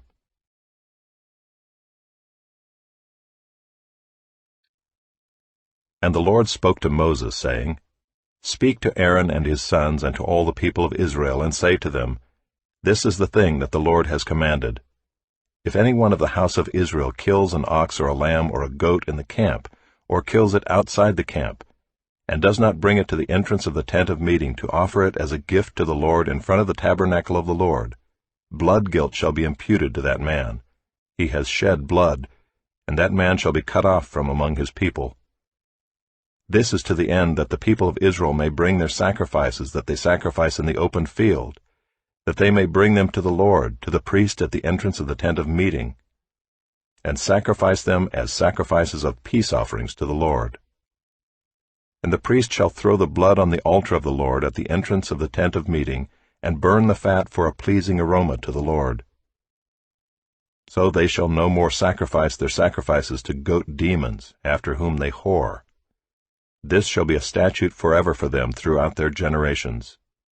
And you shall say to them, Any one of the house of Israel or of the strangers who sojourn among them, who offers a burnt offering or sacrifice and does not bring it to the entrance of the tent of meeting, to offer it to the Lord, that man shall be cut off from his people. If any one of the house of Israel or of the strangers who sojourn among them eats any blood, I will set my face against that person who eats blood and will cut him off from among his people. For the life of the flesh is in the blood, and I have given it for you on the altar to make atonement for your souls, for it is the blood that makes atonement by the life. Therefore I have said to the people of Israel, No person among you shall eat blood, neither shall any stranger who sojourns among you eat blood. Anyone also of the people of Israel, or of the strangers who sojourn among them, who takes in hunting any beast or bird that may be eaten, shall pour out its blood and cover it with earth. For the life of every creature is its blood. Its blood is its life. Therefore I have said to the people of Israel, You shall not eat the blood of any creature, for the life of every creature is its blood. Whoever eats it shall be cut off, and every person who eats what dies of itself or what is torn by beasts, whether he is a native or a sojourner, shall wash his clothes and bathe himself in water, and be unclean until the evening. Then he shall be clean. But if he does not wash them or bathe his flesh, he shall bear his iniquity. And the Lord spoke to Moses, saying, Speak to the people of Israel, and say to them, I am the Lord your God. You shall not do as they do in the land of Egypt where you lived, and you shall not do as they do in the land of Canaan, to which I am bringing you. You shall not walk in their statutes. You shall follow my rules, and keep my statutes, and walk in them. I am the Lord your God. You shall therefore keep my statutes and my rules. If a person does them, he shall live by them. I am the Lord. None of you shall approach any one of his close relatives to uncover nakedness. I am the Lord. You shall not uncover the nakedness of your father, which is the nakedness of your mother. She is your mother. You shall not uncover her nakedness. You shall not uncover the nakedness of your father's wife. It is your father's nakedness. You shall not uncover the nakedness of your sister, your father's daughter, or your mother's daughter, whether brought up in the family or in another home. You shall not uncover the nakedness of your son's daughter, or of your daughter's daughter, for their nakedness is your own nakedness. You shall not uncover the nakedness of your father's wife's daughter, brought up in your father's family, since she is your sister. You shall not uncover the nakedness of your father's sister. She is your father's relative. You shall not uncover the nakedness of your mother's sister, for she is your mother's relative. You shall not uncover the nakedness of your father's brother, that is, you shall not approach his wife, she is your aunt. You shall not uncover the nakedness of your daughter-in-law, she is your son's wife. You shall not uncover her nakedness. You shall not uncover the nakedness of your brother's wife, it is your brother's nakedness. You shall not uncover the nakedness of a woman and of her daughter, and you shall not take her son's daughter or her daughter's daughter to uncover her nakedness. They are relatives, it is depravity. And you shall not take a woman as a rival wife to her sister, uncovering her nakedness while her sister is still alive. You shall not approach a woman to uncover her nakedness while she is in her menstrual uncleanness. And you shall not lie sexually with your neighbor's wife and so make yourself unclean with her. You shall not give any of your children to offer them to Moloch, and so profane the name of your God. I am the Lord. You shall not lie with a male as with a woman. It is an abomination. And you shall not lie with any animal and so make yourself unclean with it. Neither shall any woman give herself to an animal to lie with it. It is perversion. Do not make yourselves unclean by any of these things. For by all these the nations I am driving out before you have become unclean, and the land became unclean, so that I punished its iniquity, and the land vomited out its inhabitants. But you shall keep my statutes and my rules, and do none of these abominations, either the native or the stranger who sojourns among you, for the people of the land who were before you did all of these abominations, so that the land became unclean, lest the land vomit you out when you make it unclean, as it vomited out the nation that was before you. For everyone who does any of these abominations, the persons who do them shall be cut off from among their people. So keep my charge never to practice any of these abominable customs that were practiced before you, and never to make yourselves unclean by them.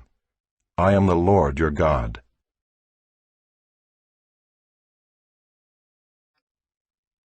And the Lord spoke to Moses, saying, Speak to all the congregation of the people of Israel, and say to them, You shall be holy, for I, the Lord your God, am holy. Every one of you shall revere his mother and his father, and you shall keep my Sabbaths. I am the Lord your God. Do not turn to idols or make for yourselves any gods of cast metal.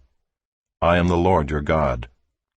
When you offer a sacrifice of peace offerings to the Lord, you shall offer it so that you may be accepted.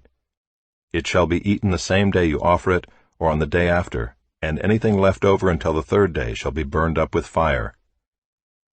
If it is eaten at all on the third day, it is tainted. It will not be accepted, and everyone who eats it shall bear his iniquity, because he has profaned what is holy to the Lord, and that person shall be cut off from his people. When you reap the harvest of your land, you shall not reap your field right up to its edge, neither shall you gather the gleanings after your harvest. And you shall not strip your vineyard bare, neither shall you gather the fallen grapes of your vineyard. You shall leave them for the poor and for the sojourner. I am the Lord your God. You shall not steal, you shall not deal falsely, you shall not lie to one another. You shall not swear by my name falsely, and so profane the name of your God. I am the Lord. You shall not oppress your neighbor or rob him. The wages of a hired servant shall not remain with you all night until the morning. You shall not curse the deaf or put a stumbling block before the blind, but you shall fear your God. I am the Lord. You shall do no injustice in court. You shall not be partial to the poor or defer to the great, but in righteousness shall you judge your neighbor. You shall not go around as a slanderer among your people, and you shall not stand up against the life of your neighbor. I am the Lord. You shall not hate your brother in your heart, but you shall reason frankly with your neighbor, lest you incur sin because of him. You shall not take vengeance or bear a grudge against the sons of your own people, but you shall love your neighbor as yourself. I am the Lord. You shall keep my statutes. You shall not let your cattle breed with a different kind. You shall not sow your field with two kinds of seed, nor shall you wear a garment of cloth made of two kinds of material. If a man lies sexually with a woman who is a slave, assigned to another man and not yet ransomed or given her freedom, a distinction shall be made. They shall not be put to death, because she was not free. But he shall bring his compensation to the Lord to the entrance of the tent of meeting, a ram for a guilt offering. And the priest shall make atonement for him with the ram of the guilt offering before the Lord for his sin that he has committed, and he shall be forgiven for the sin that he has committed. When you come into the land and plant any kind of tree for food, then you shall regard its fruit as forbidden. 3 years it shall be forbidden to you. It must not be eaten. And in the 4th year all its fruit shall be holy, an offering of praise to the Lord. But in the 5th year you may eat of its fruit, to increase its yield for you. I am the Lord your God. You shall not eat any flesh with the blood in it. You shall not interpret omens or tell fortunes.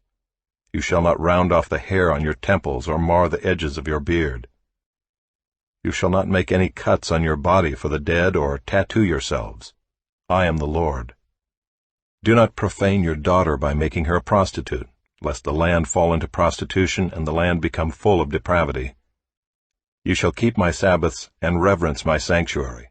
I am the Lord. Do not turn to mediums or necromancers. Do not seek them out, and so make yourselves unclean by them. I am the Lord your God. You shall stand up before the gray head and honor the face of an old man, and you shall fear your God. I am the Lord. When a stranger sojourns with you in your land, you shall not do him wrong. You shall treat the stranger who sojourns with you as the native among you, and you shall love him as yourself, for you were strangers in the land of Egypt. I am the Lord your God. You shall do no wrong in judgment, in measures of length or weight or quantity. You shall have just balances, just weights, a just ephah, and a just hin. I am the Lord your God who brought you out of the land of Egypt. And you shall observe all my statutes and all my rules and do them. I am the Lord.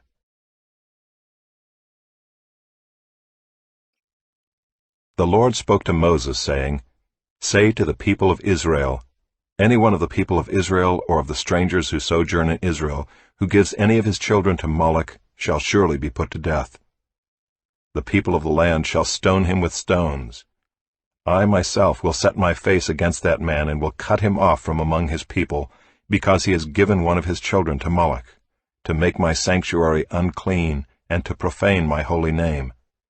And if the people of the land do at all close their eyes to that man when he gives one of his children to Moloch, and do not put him to death, then I will set my face against that man and against his clan, and will cut them off from among their people, him and all who follow him in whoring after Moloch. If a person turns to mediums and necromancers, whoring after them, I will set my face against that person and will cut him off from among his people.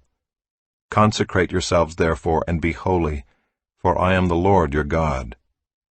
Keep my statutes and do them. I am the Lord who sanctifies you. For anyone who curses his father or his mother shall surely be put to death. He has cursed his father or his mother. His blood is upon him. If a man commits adultery with the wife of his neighbor, both the adulterer and the adulteress shall surely be put to death. If a man lies with his father's wife, he has uncovered his father's nakedness. Both of them shall surely be put to death. Their blood is upon them.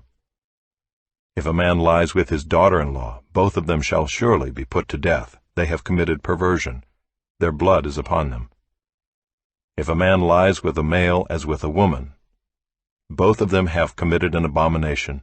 They shall surely be put to death. Their blood is upon them.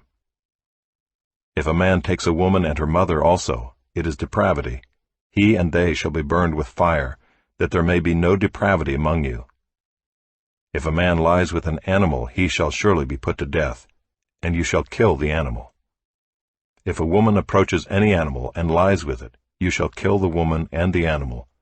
They shall surely be put to death. Their blood is upon them. If a man takes his sister, a daughter of his father, or a daughter of his mother, and sees her nakedness, and she sees his nakedness, it is a disgrace, and they shall be cut off in the sight of the children of their people. He has uncovered his sister's nakedness, and he shall bear his iniquity. If a man lies with a woman during her menstrual period, and uncovers her nakedness, he has made naked her fountain, and she has uncovered the fountain of her blood.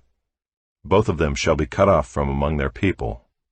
You shall not uncover the nakedness of your mother's sister or of your father's sister, for that is to make naked one's relative. They shall bear their iniquity. If a man lies with his uncle's wife, he has uncovered his uncle's nakedness. They shall bear their sin. They shall die childless. If a man takes his brother's wife, it is impurity. He has uncovered his brother's nakedness. They shall be childless. You shall therefore keep all my statutes and all my rules and do them, that the land where I am bringing you to live may not vomit you out. And you shall not walk in the customs of the nation that I am driving out before you, for they did all these things, and therefore I detested them. But I have said to you, you shall inherit their land, and I will give it to you to possess, a land flowing with milk and honey. I am the Lord your God, who has separated you from the peoples. You shall therefore separate the clean beast from the unclean, and the unclean bird from the clean. You shall not make yourselves detestable by beast, or by bird, or by anything with which the ground crawls, which I have set apart for you to hold unclean. You shall be holy to me, for I, the Lord, am holy, and have separated you from the peoples, that you should be mine. A man or a woman who is a medium or a necromancer shall surely be put to death. They shall be stoned with stones. Their blood shall be upon them.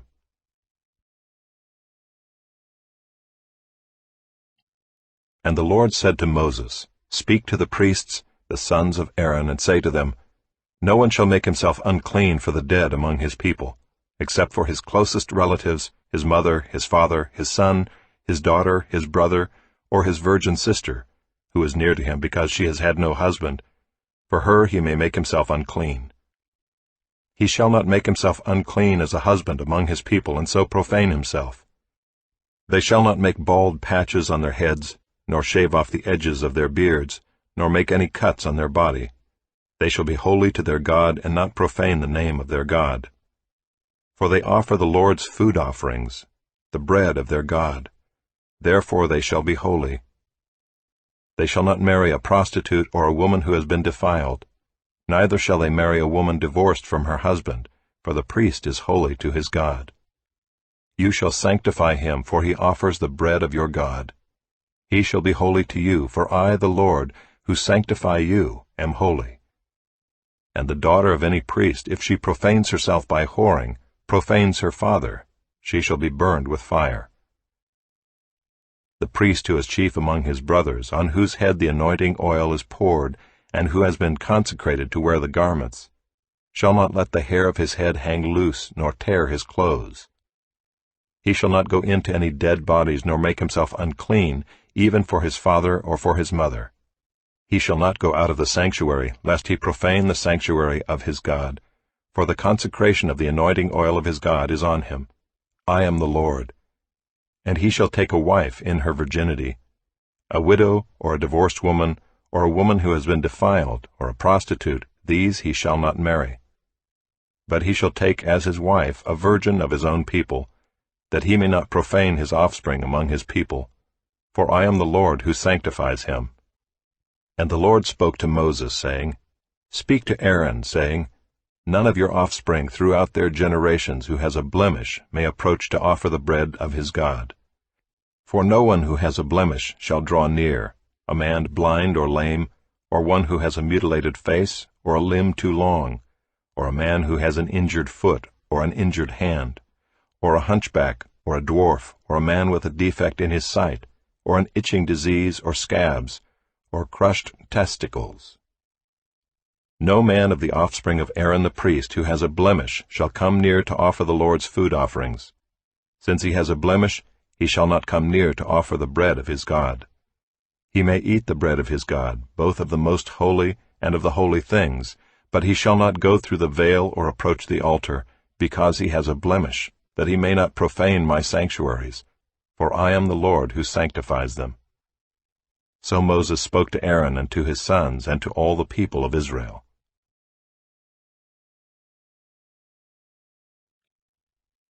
And the Lord spoke to Moses, saying, "Speak to Aaron and his sons, so that they abstain from the holy things of the people of Israel, which they dedicate to me, so that they do not profane my holy name. I am the Lord. Say to them, if any one of all your offspring throughout your generations approaches the holy things that the people of Israel dedicate to the Lord, while he has an uncleanness, that person shall be cut off from my presence. I am the Lord. None of the offspring of Aaron who has a leprous disease or a discharge may eat of the holy things until he is clean. Whoever touches anything that is unclean through contact with a dead or a man who has had an emission of semen, and whoever touches a swarming thing by which he may be made unclean, or a person from whom he may take uncleanness, whatever his uncleanness may be, the person who touches such a thing shall be unclean until the evening, and shall not eat of the holy things unless he has bathed his body in water. When the sun goes down he shall be clean, and afterward he may eat of the holy things, because they are his food. He shall not eat what dies of itself or is torn by beasts, and so make himself unclean by it. I am the Lord.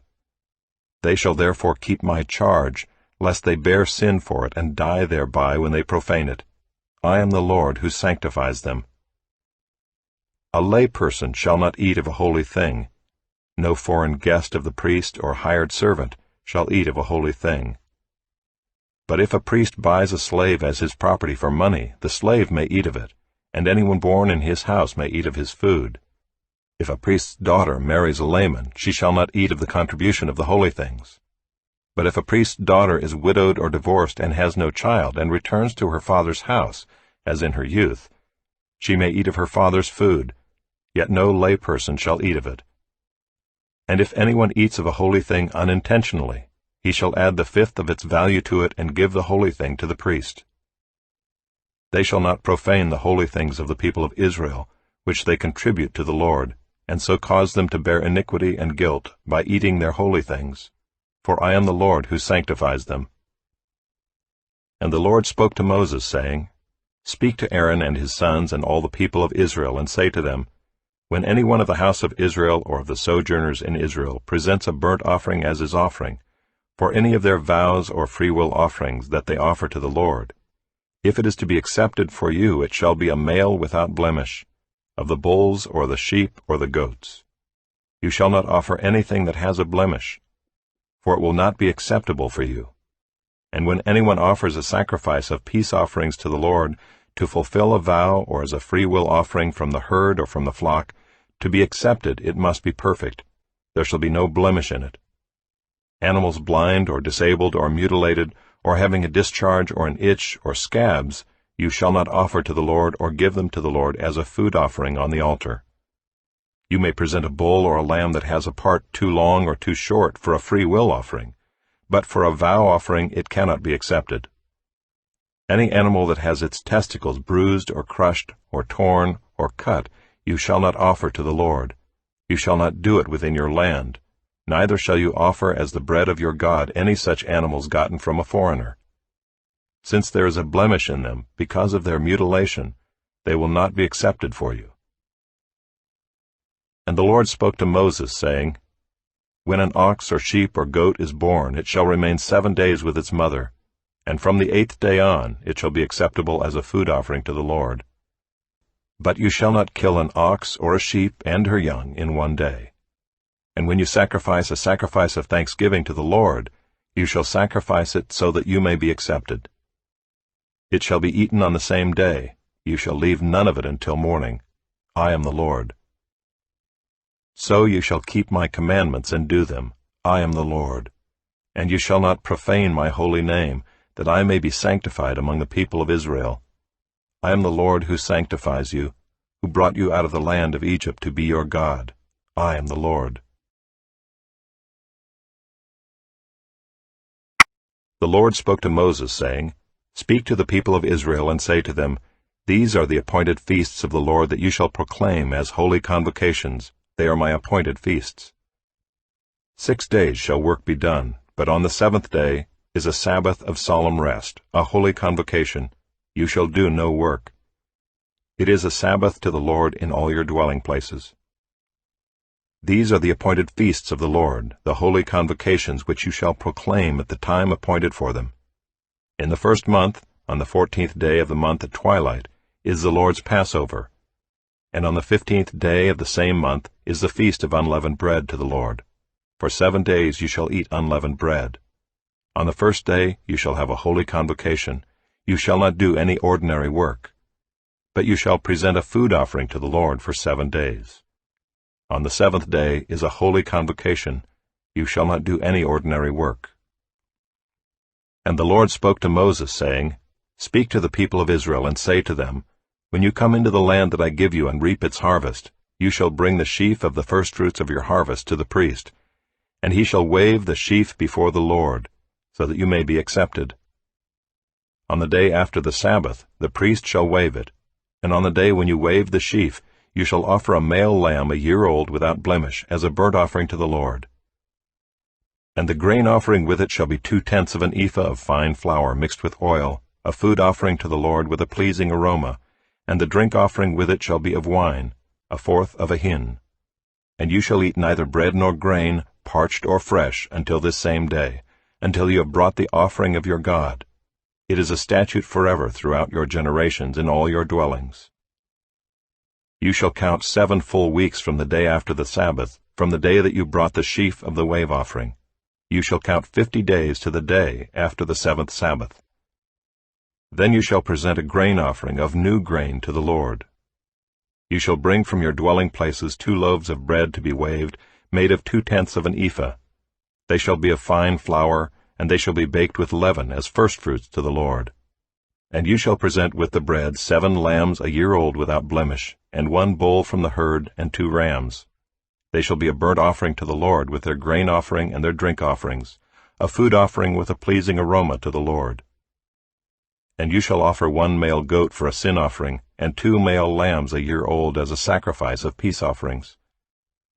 And the priest shall wave them with the bread of the firstfruits, as a wave offering before the Lord with the 2 lambs.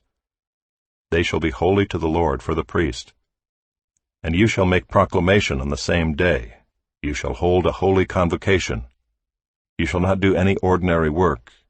It is a statute forever in all your dwelling places throughout your generations.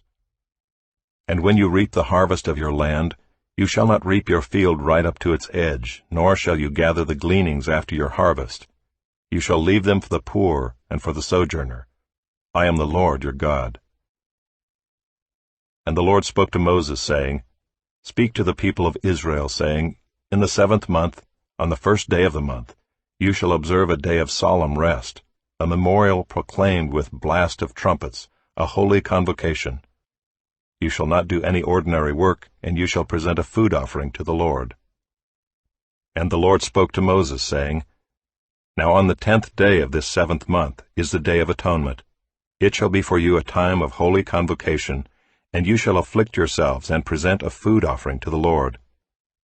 And you shall not do any work on that very day, for it is a day of atonement, to make atonement for you before the Lord your God. For whoever is not afflicted on that very day shall be cut off from his people. And whoever does any work on that very day, that person I will destroy from among his people. You shall not do any work.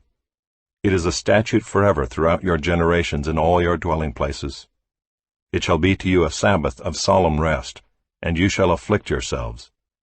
On the 9th day of the month, beginning at evening, from evening to evening, shall you keep your Sabbath. And the Lord spoke to Moses, saying, Speak to the people of Israel, saying, On the 15th day of this 7th month, and for 7 days, is the Feast of Booths to the Lord. On the 1st day shall be a holy convocation. You shall not do any ordinary work. For 7 days you shall present food offerings to the Lord. On the 8th day you shall hold a holy convocation, and present a food offering to the Lord. It is a solemn assembly. You shall not do any ordinary work. These are the appointed feasts of the Lord, which you shall proclaim as times of holy convocation, for presenting to the Lord food offerings, burnt offerings, and grain offerings, sacrifices and drink offerings, each on its proper day, besides the Lord's Sabbaths, and besides your gifts, and besides all your vow offerings, and besides all your free will offerings, which you give to the Lord. On the 15th day of the 7th month, when you have gathered in the produce of the land, you shall celebrate the feast of the Lord 7 days. On the 1st day shall be a solemn rest, and on the 8th day shall be a solemn rest. And you shall take on the 1st day the fruit of splendid trees, branches of palm trees and boughs of leafy trees and willows of the brook. And you shall rejoice before the Lord your God 7 days. You shall celebrate it as a feast to the Lord for 7 days in the year. It is a statute forever throughout your generations. You shall celebrate it in the 7th month. You shall dwell in booths for 7 days. All native Israelites shall dwell in booths, that your generations may know that I made the people of Israel dwell in booths when I brought them out of the land of Egypt. I am the Lord your God. Thus Moses declared to the people of Israel the appointed feasts of the Lord.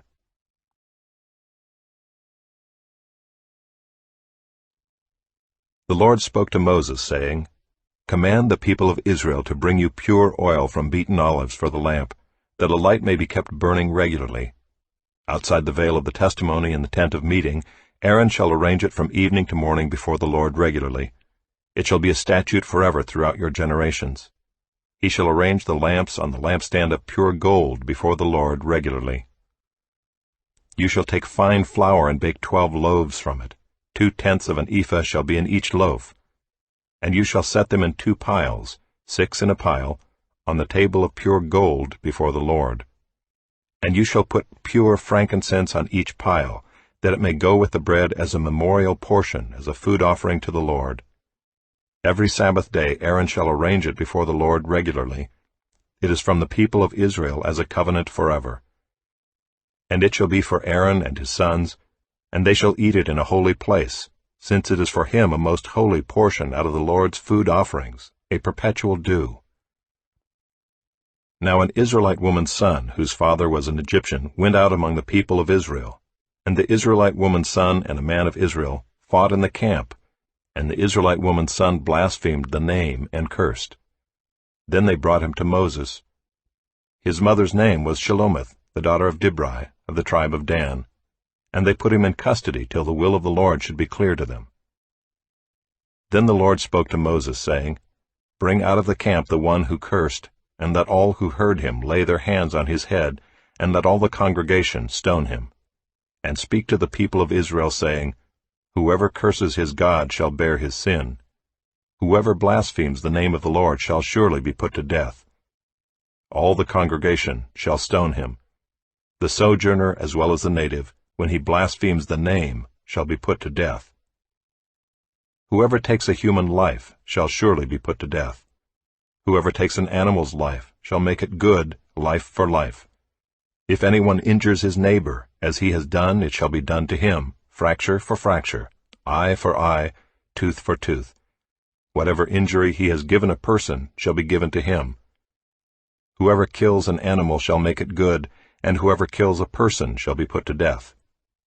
You shall have the same rule for the sojourner and for the native, for I am the Lord your God. So Moses spoke to the people of Israel, and they brought out of the camp the one who had cursed and stoned him with stones. Thus the people of Israel did as the Lord commanded Moses. The Lord spoke to Moses on Mount Sinai, saying, Speak to the people of Israel, and say to them, When you come into the land that I give you, the land shall keep a Sabbath to the Lord. For 6 years you shall sow your field, and for 6 years you shall prune your vineyard and gather in its fruits. But in the 7th year there shall be a Sabbath of solemn rest for the land, a Sabbath to the Lord. You shall not sow your field or prune your vineyard. You shall not reap what grows of itself in your harvest, or gather the grapes of your undressed vine. It shall be a year of solemn rest for the land. The Sabbath of the land shall provide food for you, for yourself and for your male and female slaves, and for your hired servant and the sojourner who lives with you, and for your cattle and for the wild animals that are in your land. All its yield shall be for food. You shall count 7 weeks of years, 7 times 7 years, so that the time of the 7 weeks of years shall give you 49 years. Then you shall sound the loud trumpet on the 10th day of the 7th month. On the Day of Atonement you shall sound the trumpet throughout all your land, and you shall consecrate the 50th year, and proclaim liberty throughout the land to all its inhabitants. It shall be a jubilee for you, when each of you shall return to his property, and each of you shall return to his clan. That 50th year shall be a jubilee for you. In it you shall neither sow nor reap what grows of itself, nor gather the grapes from the undressed vines. For it is a jubilee. It shall be holy to you. You may eat the produce of the field. In this year of jubilee each of you shall return to his property. And if you make a sale to your neighbor or buy from your neighbor, you shall not wrong one another. You shall pay your neighbor according to the number of years after the jubilee, and he shall sell to you according to the number of years for crops. If the years are many, you shall increase the price, and if the years are few, you shall reduce the price. For it is the number of the crops that he is selling to you. You shall not wrong one another, but you shall fear your God, for I am the Lord your God. Therefore you shall do my statutes and keep my rules and perform them, and then you will dwell in the land securely. The land will yield its fruit, and you will eat your fill and dwell in it securely. And if you say, What shall we eat in the 7th year, if we may not sow or gather in our crop? I will command my blessing on you in the 6th year, so that it will produce a crop sufficient for 3 years. When you sow in the 8th year, you will be eating some of the old crop. You shall eat the old until the 9th year, when its crop arrives. The land shall not be sold in perpetuity, for the land is mine. For you are strangers and sojourners with me. And in all the country you possess, you shall allow a redemption of the land. If your brother becomes poor and sells part of his property, then his nearest redeemer shall come and redeem what his brother has sold.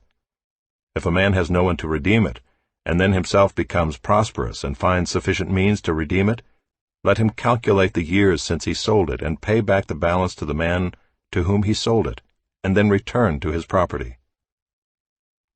But if he has not sufficient means to recover it, then what he sold shall remain in the hand of the buyer until the year of Jubilee.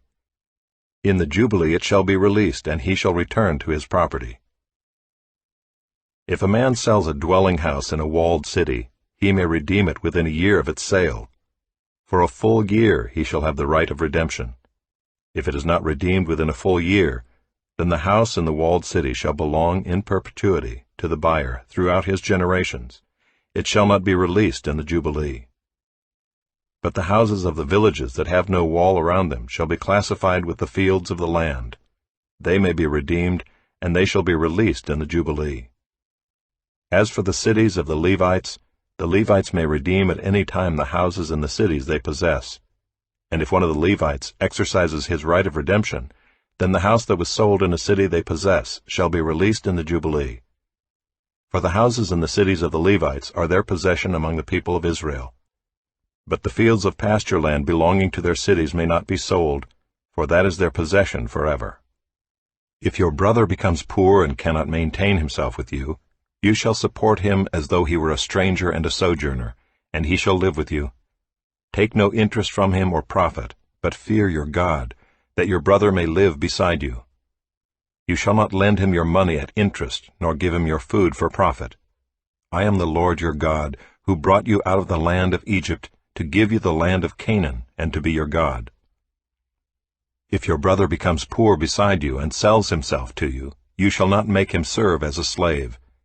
He shall be with you as a hired servant, and as a sojourner. He shall serve with you until the year of the Jubilee. Then he shall go out from you, he and his children with him, and go back to his own clan and return to the possession of his fathers. For they are my servants, whom I brought out of the land of Egypt. They shall not be sold as slaves. You shall not rule over him ruthlessly, but shall fear your God. As for your male and female slaves whom you may have, you may buy male and female slaves from among the nations that are around you. You may also buy from among the strangers, who sojourn with you, and their clans that are with you, who have been born in your land, and they may be your property. You may bequeath them to your sons after you to inherit as a possession forever. You may make slaves of them, but over your brothers the people of Israel you shall not rule, one over another ruthlessly. If a stranger or sojourner with you becomes rich, and your brother beside him becomes poor and sells himself to the stranger or sojourner with you, or to a member of the stranger's clan, then after he is sold he may be redeemed. One of his brothers may redeem him, or his uncle or his cousin may redeem him, or a close relative from his clan may redeem him.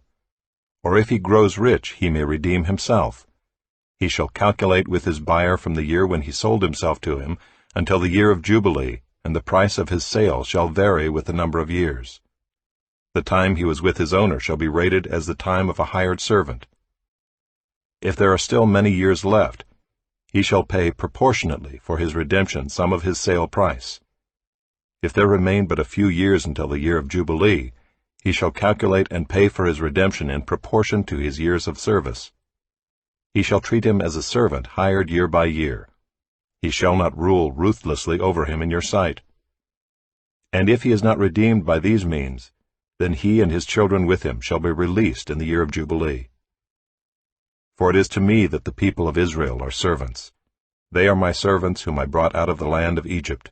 I am the Lord your God.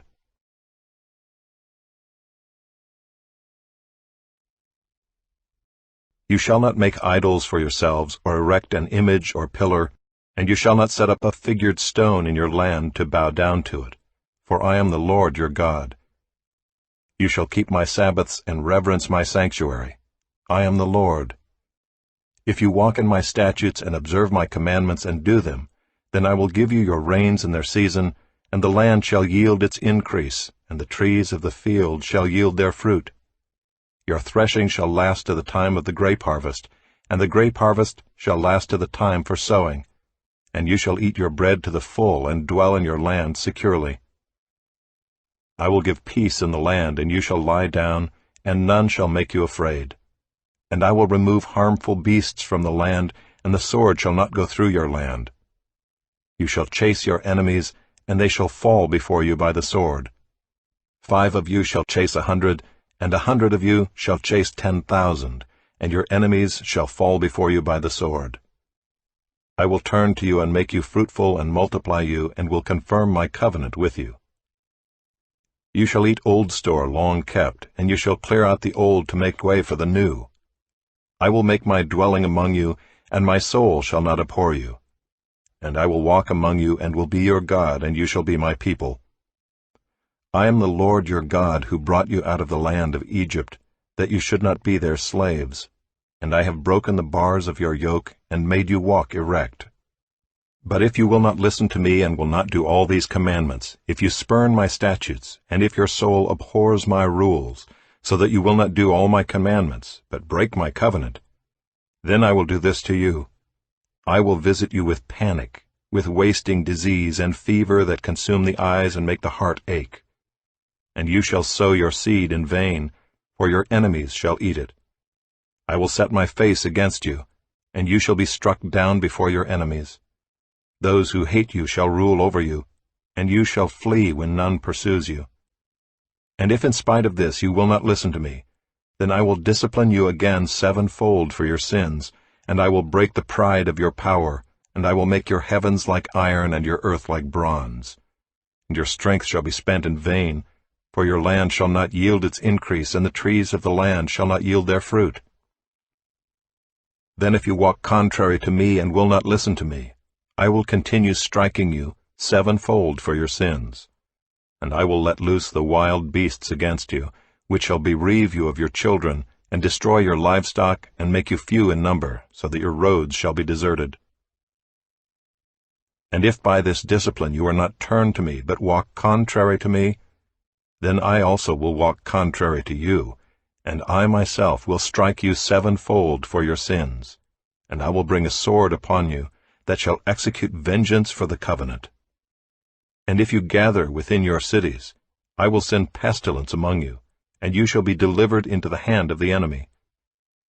When I break your supply of bread, 10 women shall bake your bread in a single oven, and shall dole out your bread again by weight, and you shall eat and not be satisfied.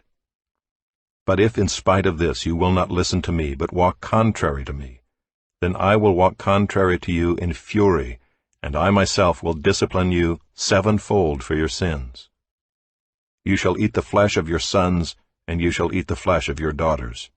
And I will destroy your high places, and cut down your incense altars, and cast your dead bodies upon the dead bodies of your idols, and my soul will abhor you. And I will lay your cities waste, and will make your sanctuaries desolate, and I will not smell your pleasing aromas. And I myself will devastate the land, so that your enemies who settle in it shall be appalled at it. And I will scatter you among the nations, and I will unsheathe the sword after you, and your land shall be a desolation, and your cities shall be a waste. Then the land shall enjoy its Sabbaths as long as it lies desolate, while you are in your enemy's land. Then the land shall rest and enjoy its Sabbaths. As long as it lies desolate, it shall have rest, the rest that it did not have on your Sabbaths when you were dwelling in it. And as for those of you who are left, I will send faintness into their hearts in the lands of their enemies. The sound of a driven leaf shall put them to flight, and they shall flee as one flees from the sword, and they shall fall when none pursues. They shall stumble over one another as if to escape a sword, though none pursues.